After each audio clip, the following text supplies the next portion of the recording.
Welcome to the New Books Network. Hello and welcome to another episode on the New Books Network. I'm one of your hosts, Dr. Miranda Melcher, and I'm very pleased today to be speaking with Dr. Barbara Biesecker about her book titled Reinventing World War II, Popular Memory and the Rise of the Ethnonationalist State, published by Penn State University Press in 2024, which helps us understand a very interesting sort of historical, rhetorical phenomenon of how World War II has been remembered in the United States. Because although it's a big part of all sorts of popular and political culture now, as discussed and demonstrated in this book, that has not, in fact, been the case consistently since 1945. In fact, World War II sort of re-emerges in US popular culture at a particular moment, in particular ways. And that is interesting. That is significant for us to talk about. So, Barbara, thank you so much for being here to have this discussion. Oh, thank you, Miranda. I'm really delighted to be here. So, I'm very pleased to have you. Could you introduce yourself a little bit to start us off and tell us why you decided to write this book? Sure. The former a little bit more clear than the latter.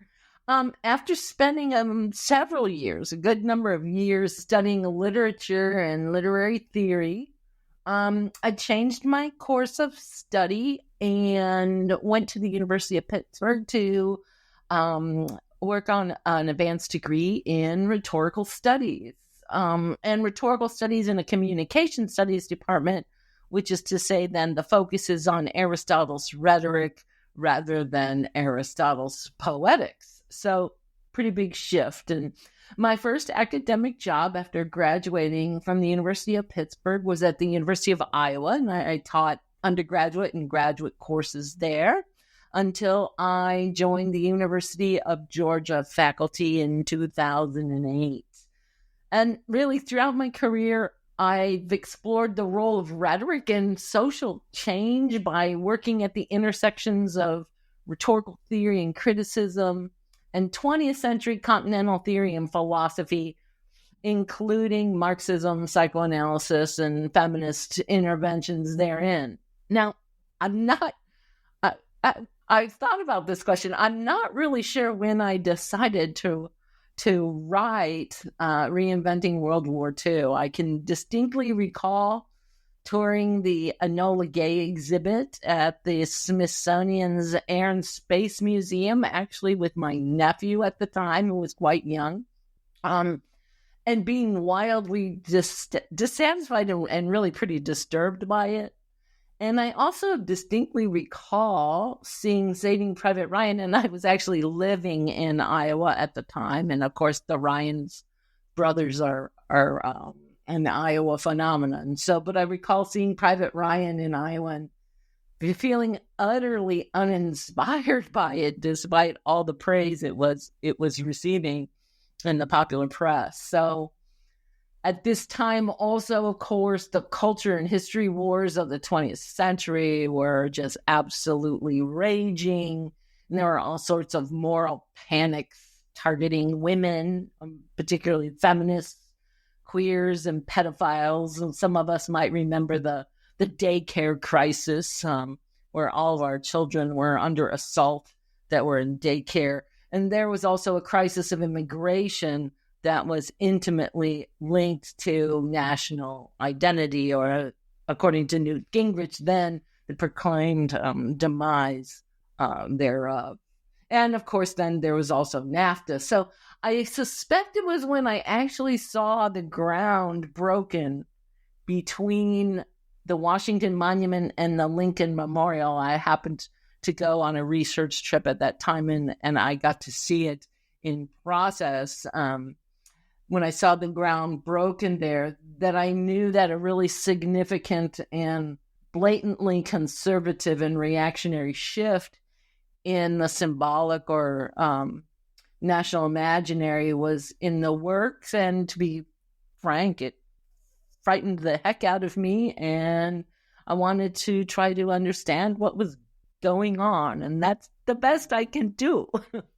No, that definitely, I think, brings up already a whole bunch of themes that we're going to discuss further in our conversation. And definitely having read the book makes a lot of sense as a starting point. I wonder if you can tell us a bit more about kind of as you went from those multiple starting points, putting those together. Obviously, there's then a lot of thinking and research that goes into a final product of a book. So can you tell us a bit about that process of from that moment into the specific questions and interventions you want to make in this book? What are those and how did you develop them? I guess this book was a labor of love for over many years. I started the project when I was at the University of Iowa toward the end of my tenure at the University of Iowa. And then I took a job at the University of Georgia, which included my serving as department chair of this new department for 6 years and editing the Quarterly Journal of Speech. And so there was this break. And so it extends over a long period of time. And in some ways, the questions that emerge in the book were delivered by,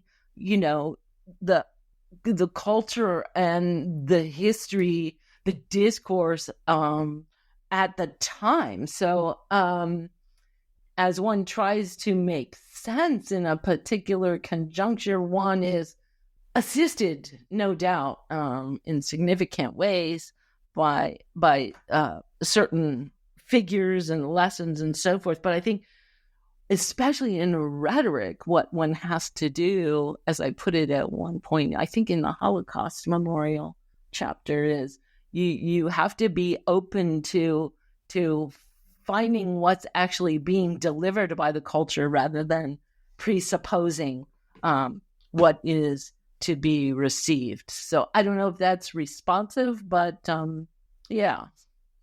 Okay. Yeah, no, that makes sense. What about sort of the interventions or contributions you were aiming to make with this, right? Given you've told us a bit about sort of what you wanted to make sense of in your own head, what were you or are you hoping this book contributes, especially on the sort of theoretical, rhetorical level, to what other people are thinking?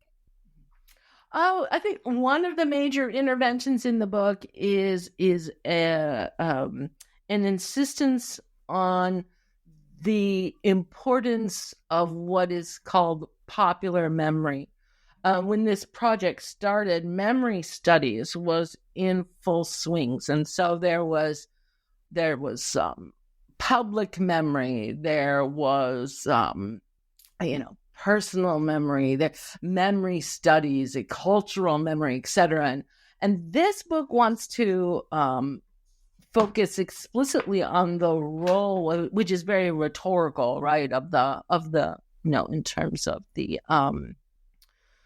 what we call common sense of the people, of popular memory. And so the reading of popular memory that I offer, I think, in the introduction to the book of Foucault's statement on popular memory and its relationship to the people's dynamism, and using that as a thread to move through the entire book, I think is one important theoretical intervention I'm making. I also now am able to see the book as laying the kind of a groundwork or prehistory, actually, for understanding what is going on today in public and political culture with respect to, for example, the conservative movement and a post-truth.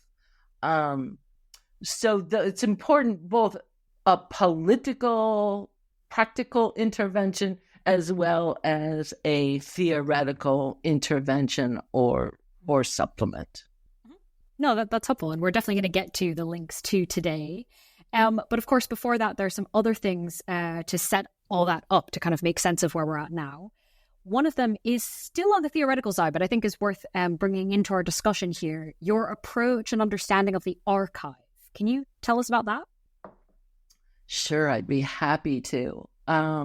This is where, in some ways, the influence of Jacques Derrida on my work can be felt most My archive is weird, right? So it's transcripts of the Smithsonian hearings on the Enola Gay exhibit. It's a World War II memorial. It's Saving Private Ryan, The Greatest Generation, the Women in Military Services for America memorial, newscasts, presidential speeches, the U.S. Holocaust Memorial, the D-Day Museum, the Prize for Peace. I mean, all these different these different discourses and texts sort of emerging as a kind of assemblage and matrix of popular reasoning, a way to make sense out of the world. For me, as Derrida teaches, deconstruction is the decision to read the sign as a trace. And that is how I regard the archive. It's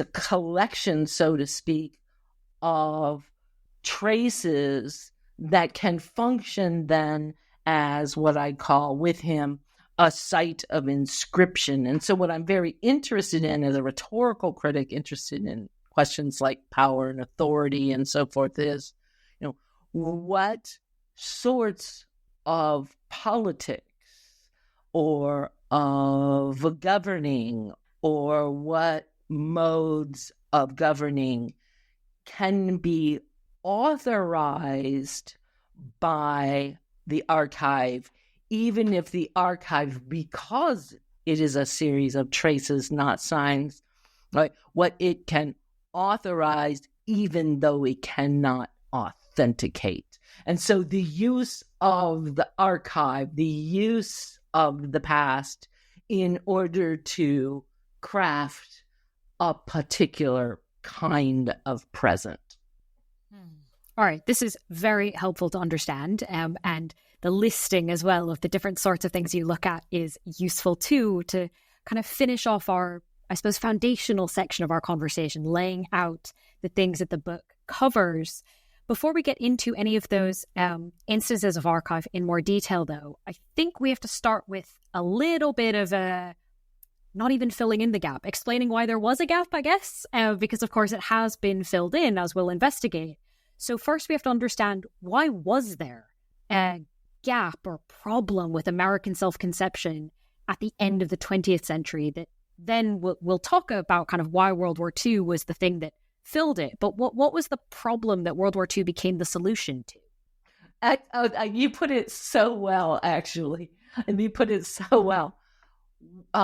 World War II, or a certain version, I should say, of World War II became an answer to a problematization, which is to say, right, what will hold America together? Ostensibly, America was in crisis, right? We didn't know who we were, right? And so, all right, it was declared, right, time and time again, right, that America was breaking apart, that it had no identity, right, of or from many one. What was the one? So this was the era of, this was when the discourse of multiculturalism, diversity, and identity politics was almost at its height. And so the conservatives were very, very concerned. Well, what's going to hold America, in quote, the idea of America as an imagined identity, right? Imagined community together. Now, I follow the work of American Studies scholar Donald Peace. I think he's just great, who argues that the crisis of American identity that begins in like the 80s, basically, is an effect, he argues, of the demise of the Cold War state fantasy. And as far as it goes, I think he's just absolutely spot on and correct that with the end of tensions or the antagonism between the U.S. and then Soviet Empire, right? We lose the, in quote, excuse structure that kept the American citizenry looking outward, right, at an external antagonist. And when that falls apart because, right, the Cold War is declared over, that the citizenry, he argues, begins to then look in and begins to discover the kind of discrepancies or violations of its own democratic principles by the government. So he argues that the crisis of national identity is a consequence of a demise in the Cold War state fantasy. We can do what needs to be done in order to save the world from them, basically, right? I want to argue that a supplement needs to be made that the crisis of confidence in the state that Peace talks about was exacerbated by post-Fordism, or what people now call neoliberalism, and that the neoliberal reformation of government and of governing, which began in earnest with Reagan and continued with Clinton, most significant, the NAFTA agreement, right? That this crisis, this economic and cultural crisis, is what World War II, a certain version of World War II, is ushered in to redress. Does that make it clear at all? Yeah, I think that helps us understand kind of the timing of it, and sort of why, what some of the different incentives were that drove this idea of kind of bringing this back in, and also sort of hinting at kind of what kind, when we talk about memories of World War II, as you said, it's a particular kind of memory of World War II, which I think we'll probably start to get into by going into some of the examples you investigate in the book. So the first one I'd love you to tell us a bit more about is the one you start the book with, the Enola Gay controversy. And from your answer earlier in our conversation is one of the things that got you started thinking about this in the first place. So why? What was happening around this sort of museum exhibit, this discussion that stuck in your mind so much, that was a good entry point into understanding what is happening here around World War II coming back into the public consciousness in a particular way? Yeah.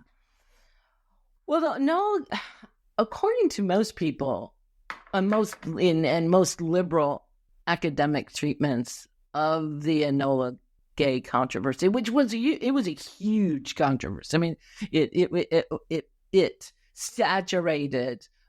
This is what we call the history wars and culture wars. It saturated the news media. Academics spoke about it with impressive frequency, etc. And it was generally regarded as a case of censorship, that the greatest cultural institution in the United States, which is to say the Smithsonian organization, right, and all of this, that they had caved to conservative pressure in canceling the original planned exhibit of the bombing of Hiroshima and Nagasaki, Tibbets flying the plane and bombing in quote ending World War II. The exhibit that Hyman had planned and executed was canceled, and this other exhibit went in its place. And most liberal academics regarded it as a textbook case of censorship. And they argued that what the crux of the matter was on both sides was, do we or do we not show photographs, images below the mushroom clouds, because the Veterans Affairs, Veterans Associations folks said, look, that's going to create anti-American sentiment. The people at the Smithsonian putting the exhibit together said, without those kinds of images, we cannot counter the rhetorical impact of the technological sublime of the Enola Gay. So I asked the question, what makes us so sure that those images per se will make a difference that will cause sentiment to move one way or the other? And what I point out is that, in fact, the kind of images that were censored during the Enola Gay controversy, in fact, reappear in extenuated form in a documentary film called The Price for Peace, which not only is the opening film front piece for the D-Day Museum exhibit, but also was then aired on national TV on Memorial Day to celebrate Memorial Day. And those exact images that had caused one exhibit to be shut down and another put in its place actually they don't object to them at all. They don't produce anti-American sentiment. They're part of the patriotic pro-American message. And so I ask, what happens, right? What is the conditional possibility for those images at one point to cause, right, such conflict, and at another point to not be a problem at all? So I don't look at it as a question of censorship or an issue of case of censorship, but I ask, what was produced such that those images no longer trouble our national self-image? And I then look into these and argue that, well, what gets produced is a new truth teller for the 21st century. And it's a complicated process, but a truth teller who has really expropriated the discourse of the left and of identity politics, the discourse of, or rhetoric of, painful experience in order to secure privilege and prestige. I hope that gets to your question. Yeah, and I think it, in fact, relates to another one of the examples I wanted to ask you about, because obviously Enola Gay is a key part of the World War II sort of memory being told in this way, but we also see roughly around the same time the World War II monument in DC being built.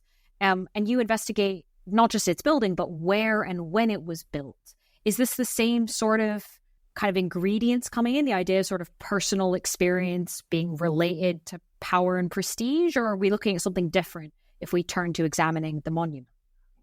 You know, Miranda, the World War II monument, now it's there, and that was just absolutely extraordinary, right? So as I note in the book, there was a law. It was legally not possible to build anything between the Washington Monument and the Lincoln Memorial. When they decided that they wanted to build a World War II memorial, they literally changed the law.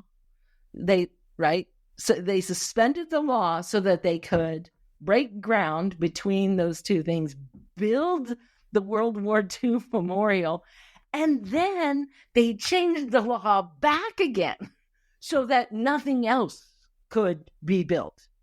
And so with respect to the World War II memorial, what I'm arguing is pretty simply is that what this demonstrates is the institution of World War II as the national nodal point, as the event that sutures together the nation, that's at the very center of what the nation is and who we are.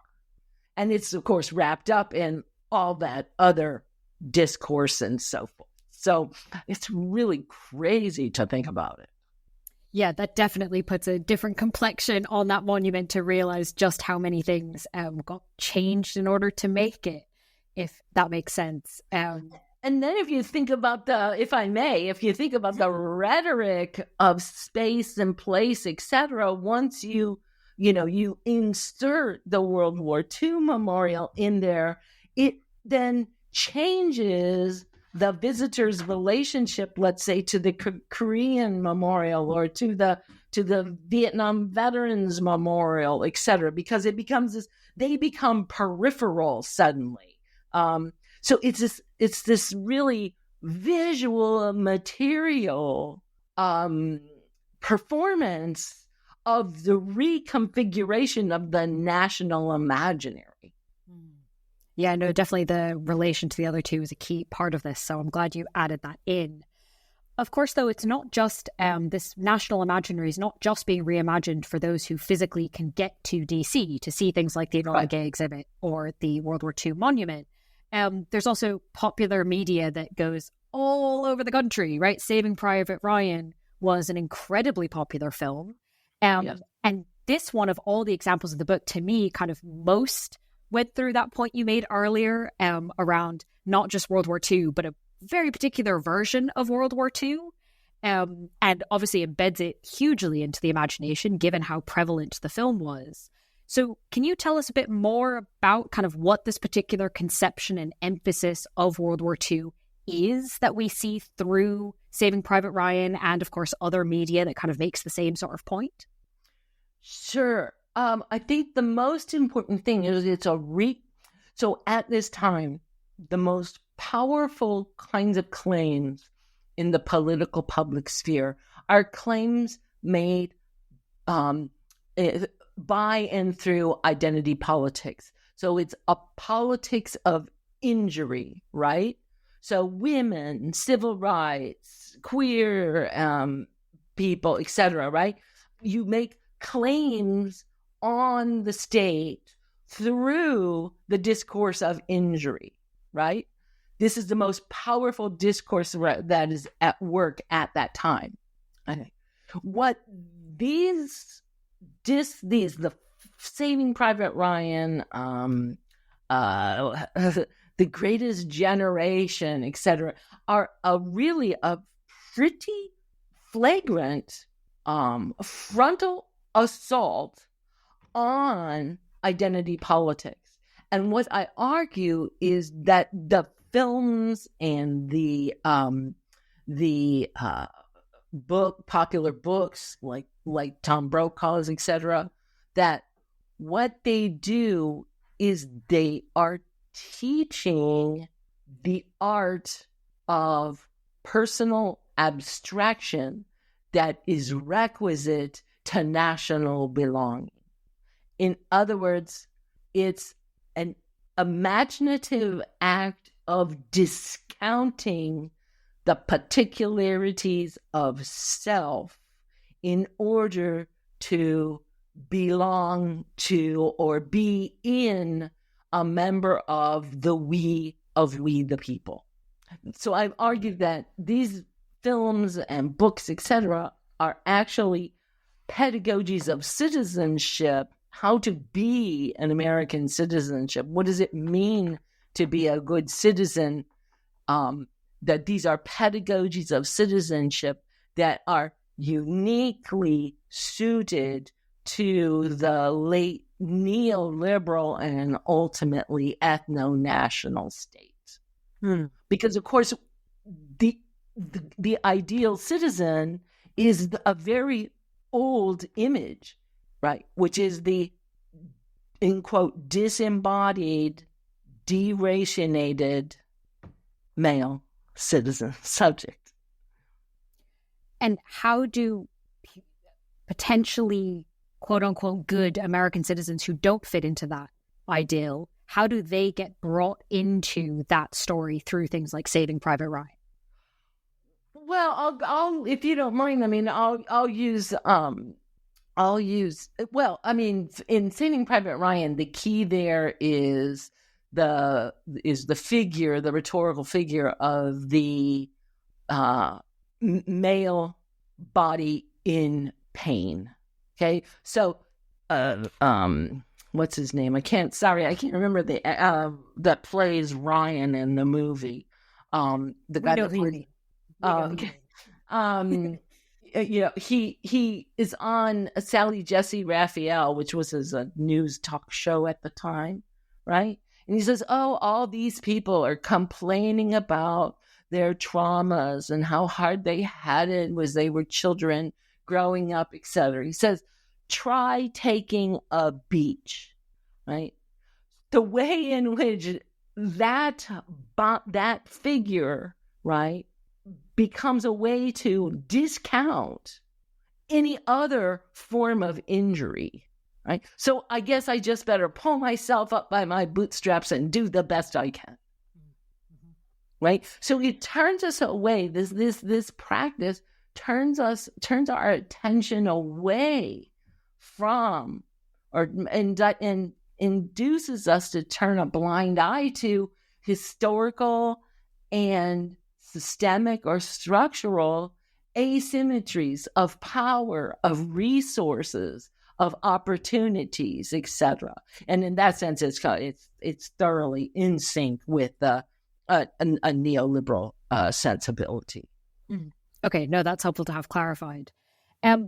This is also sort of all these pieces together are, in some ways, I suppose, coming together in a bunch of different threads, right? There's this idea of kind of pain and sacrifice being something that is sort of embedded throughout. We're seeing this in a few different instances.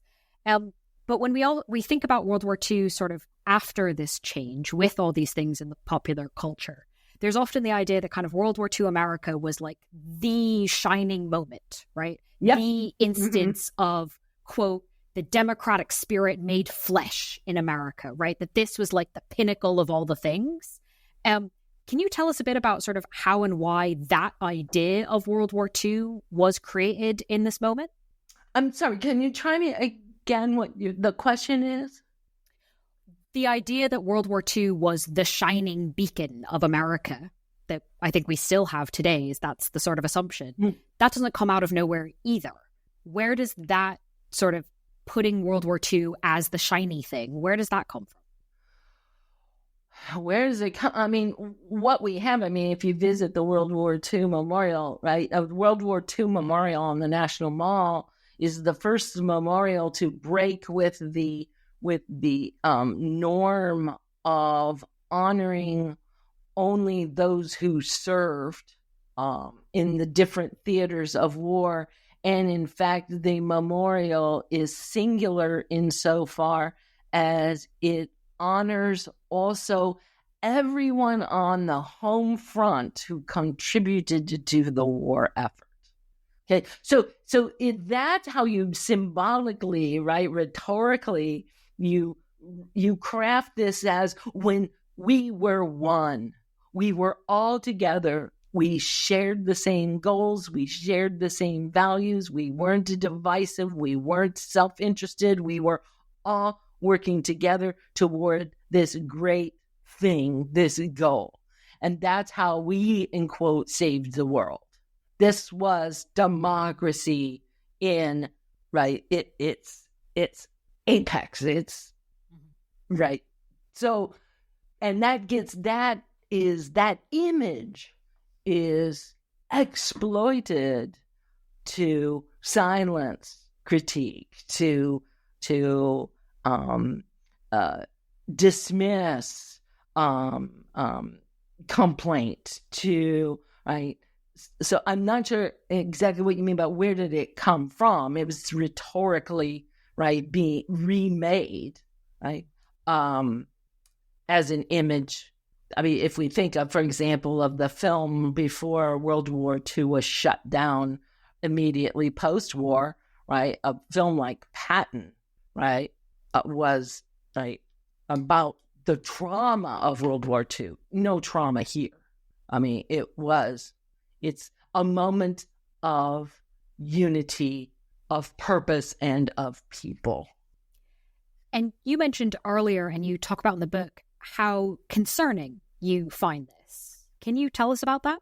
Well, what I worry about, I think one of the main points of the book, and I should have said this earlier, I suppose, is that one of my major objections is that I would like to see World War II as something about which we still have more to learn. Instead of turning it into something that we completely understand and that, in fact, can be deployed as a manual for how to act today, I think it's something that we still need to. How could that have happened? How did we get there? So instead of a code of prudential conduct, we treat it as an event to be explored further and understood. So that's one of my primary concerns.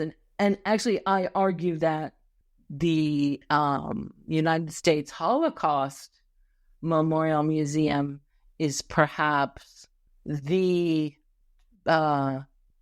exception to this treatment of World War II. And I argue that the Holocaust Memorial Museum actually engages the patron to its exhibits to engage in what others have called affective history rather than being done with it, controlling it.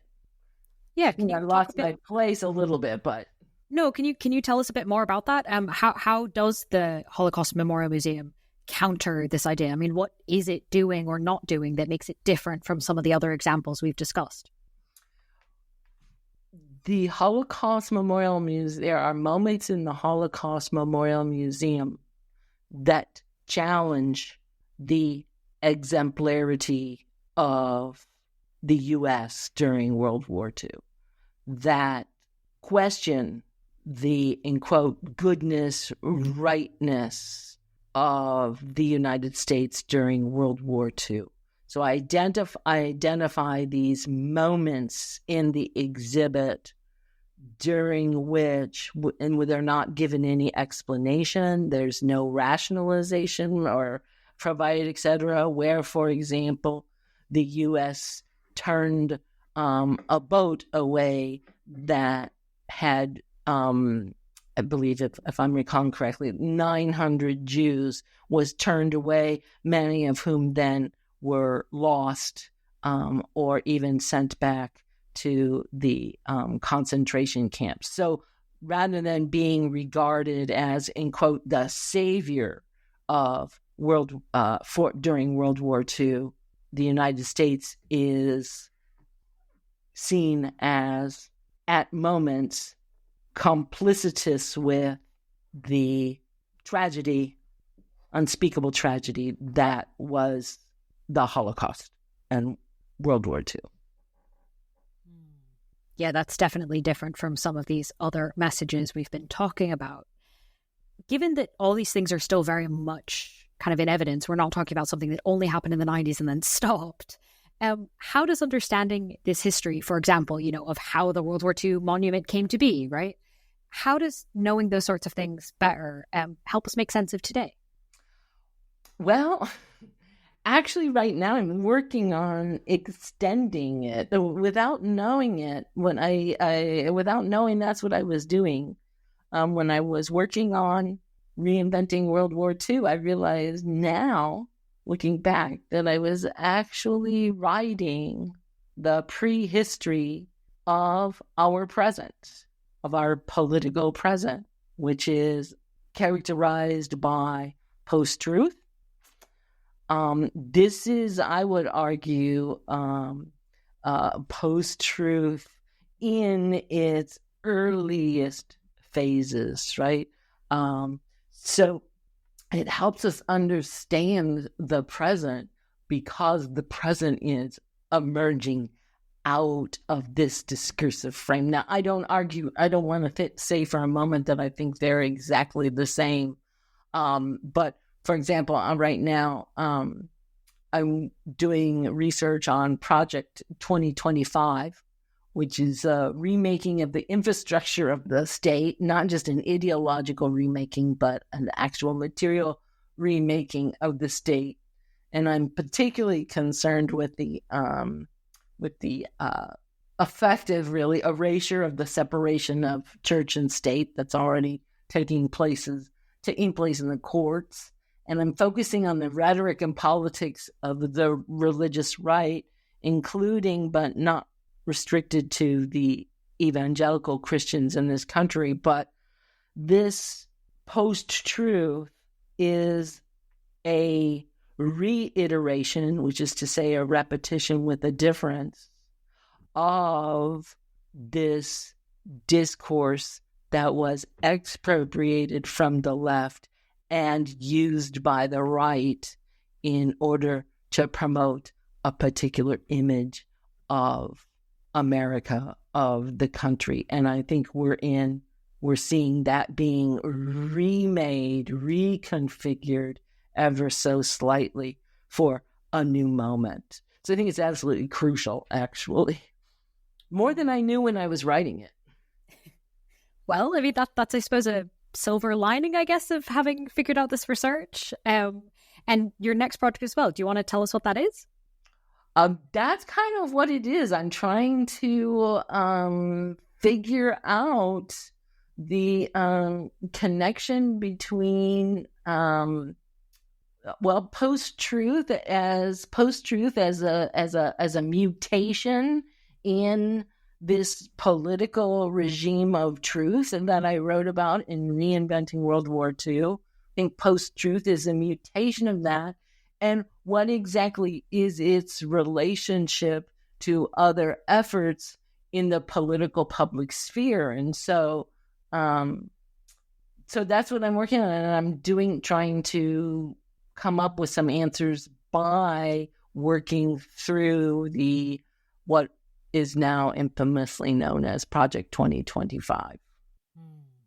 Well, I think that will make perhaps even more interest in the book we've mainly been discussing for people to read while you investigate that.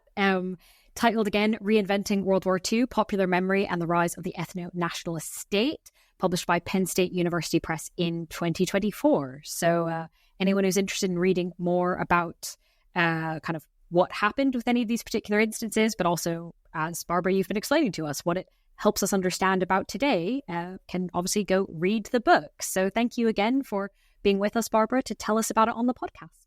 And thank you, Miranda, so much for your interest in the book and for taking the time to read it. I really am deeply moved by that.